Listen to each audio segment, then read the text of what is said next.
ధైర్యాన్ని చెప్తున్నాను నేను.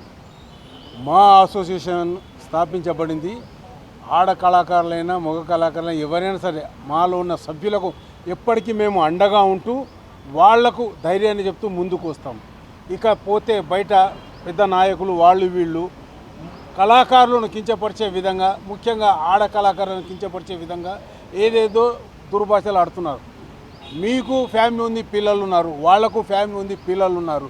మీరు ఒక మాట నవ్వుతూ అన్నా అది ఒక అద్దం లాంటి ఆ మనసు మీద రాయి వేసినట్టుగా ఉంటుంది. గుర్తించుకొని మాట్లాడండి. ఏదో మాట్లాడేద్దాము, మనకన్నా చిన్నవాళ్ళు ఆడవాళ్ళు సినిమా వాళ్ళని తక్కువ చేయకండి.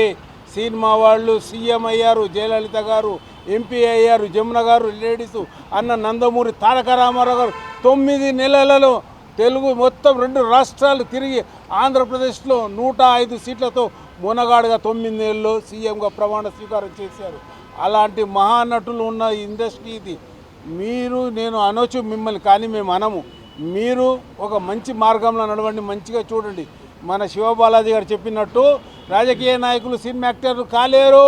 సినిమా యాక్టర్లు రాజకీయ నాయకులై దేశాన్ని ఏలుతారు.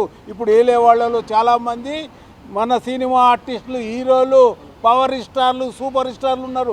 అది గుర్తుపెట్టుకోండి. మీరు మాట్లాడి గెలక్కండి ఆర్టిస్టులను.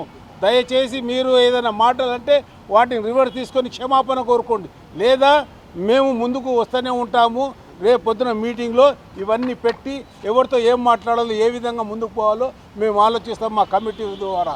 మాధవిలత గారు, तुम संघर्ष करो, हम तुम्हारे साथ है, सारी इंडस्ट्री तुम्हारे साथ चलेगी. हम आपके भाइया है, आपके मदद करने वालों में से है. जिसको बोले उसको आके दो मुँह में वो बकते रहे అంటే ఏది నోటికి వస్తే అది మాట్లాడుతున్నారు. అది తప్పు తప్పు తప్పు. ఇది పద్ధతి కాదు.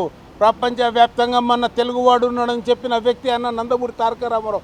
ఆ తెలుగువాడే ఇంకో తెలుగు వాళ్ళని కించపరిచే విధంగా మాట్లాడితే ఇక బాగుండదు. అది ఇంకా మేము ఎన్నో మాట్లాడవచ్చు, కానీ మీరు పెద్దలన్న గౌరవంతో మేము మీకు వాల్యూ ఇస్తున్నాము. అది కాపాడుకోండి అన్న వాళ్ళే కానీ ఇంకా ఎవరైనా కానీ. నమస్తే, థ్యాంక్ యూ.